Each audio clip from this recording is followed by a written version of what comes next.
Assalamualaikum warahmatullahi wabarakatuh. Alhamdulillah. Alhamdulillahi rabbil alamin. Wa bihi nasta'in wa la umrid dunya waddin. Asyhadu an la ilaha illallah wa asyhadu anna Muhammadan abduhu wa rasuluh. La nabiyya ba'da. Amma ba'du.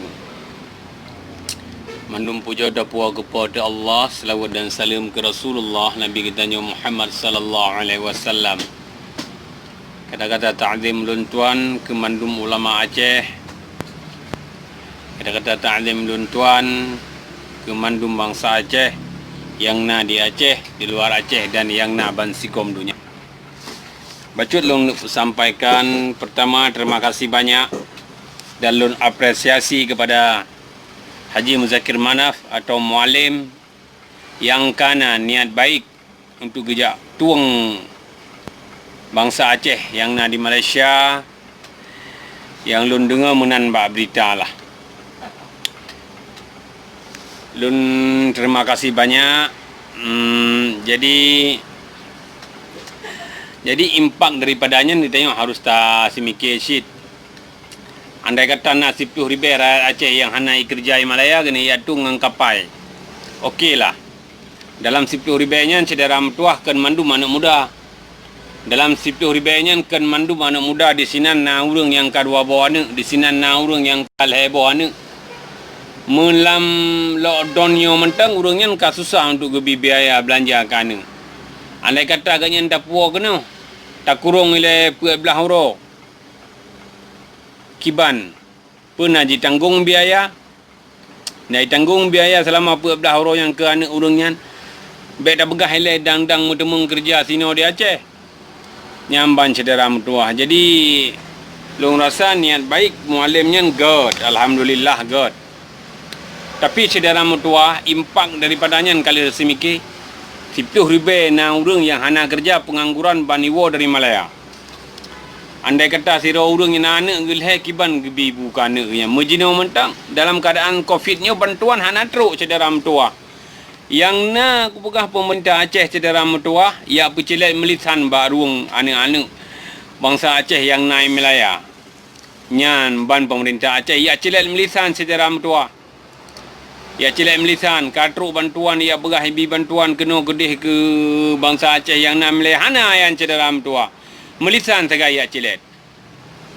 Jadi rakan-rakan yang mutuah bangsa Aceh yang lung muliakan nyan sagai lung sampo cita semikir saban-saban karena mandum urang yang di Malaya nyan kan mandum anak muda okeylah anak muda kajut iwo kenoi pajuh ile sajan urang ci. Andai kata urang yang kana anak dual heboh nyan sangat susah cedera mutua. Karena lapangan kerja hanai bangun di Aceh. Becongke aja cedera metuah lapangan kerja hanai bangun di Aceh. Peng outsource cedera metuah dari 2008 ke 2028 cukup jai gaji cok. Di tengah gaji cok 100 triliun berarti dalam 60 triliun ka cedera metuah. Ipegai proyeknya, ipegai proyek sirap, ipegai jipat mainan hana jalan. Ipegai empung mana, lumpung mana, pinan ka korupsi cedera metuah. Iblau lumo ipu pijut, empu lemoy pejuh geroi. Nyamban cedera metuah. Jadi hana rencana anggota Dewan DPR Aceh atau pemerintah Aceh untuk dibangun Acehnya hana cedera metuah. Mengkarat-karat pegah saja cedera metuah, karat pemilu long kau Melayu pegah. Pegahnya pegah aja cedera metuah. Nyamban cedera metuah kan. Jadi saban-saban lah pemerintah Aceh DPRA atau legislatif dan eksekutif saban-saban ke semikir ke buka orang kerja ke anak Aceh cedera metuah. Jadi baik yang merantau le jadi pek-pek yang KGB peng khususnya benda tu kalau lah baik sampai ya polom gede pusat ya polom tro aton sampai silfa cedera metuah. Jadi baik mendegar-degar pegah angkara pemilu cedera metuah hai tak dengar le melisan ni acilet baru kamu cedera metuah. Tiap tahun ni acilai melisan bak ruang kamu.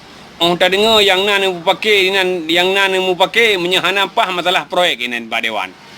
Asal proyek hanapah yang kena mu pakai. Nya bagian mu pakai ke buka lapangan kerja untuk kamu rakyat Aceh hana Aceh dalam tuahnya. Yang ban asal ka hansip proyek yang ka pakai. Yang ban dalam tuah. Jadi lung harap pun tak lun apresiasi si niat baik Haji Muzakir Manaf atau Mualim. Tapi sebaliknya maka akan lelom pengangguran yang utama di Aceh cedera tuah. Bahkan sampuan uronyo cedera tuah. Janji yang dibeli PLT untuk jibi bantuan ke deh Unanggro Malaya ke anak Aceh yang nak di Malaya galom truk cedera tua. Hai dah mamle cedera tua janji-janjinya ke nyamban teman mandum dah pulang ba Allah mandum ke deh cedera tua. Kiban yang ipegat kiban yang ibatu Unanggronyo karena Allah pigalih kepegah dalam Al-Quran tiap-tiap gata adalah pemimpin. Kullukum ra'in wa kullukum mas'ulun an ra'iyah. Tiap-tiap katanya adalah pemimpin dan tiap-tiap pemimpin akan gelake bertanggungjawab oleh Allah cedera metua orang nyan ingat akan gelake bertanggungjawab orangnya kan berjanji nabi bantuan ke bangsa Aceh di Malaya hana truk lom ya ban malah jino kalau ente dengar bantuan ke Melasah ke Hanali bantuan ke Dayah ke Pangkas jadi menanlah cedera metua beningat mandumnya akan gelake bertanggungjawab oleh Allah yang bankan menan mentang cedera tua hana mada mena ini donya je lah manum ni belau polisi ni belau hakim ni belau jaksa ni belau mandum tapi dikira Allah nyan mandum hanayum cedera tua nyan mandum hanayum betak ulun tuan sendiri hana nyan mandum nyan beningat mandum katanya akan gelake bertanggungjawab di hadapan Allah Subhanahu wa taala jadi menan mentang lebih dan kurang lon akhiri. Wabillahi taufiq wal hidayah. Wassalamualaikum warahmatullahi wabarakatuh. Andai kata ada jarum yang patah, jangan disimpan di dalam peti. Kalau ada kata-kata yang salah, jangan disimpan di dalam hati.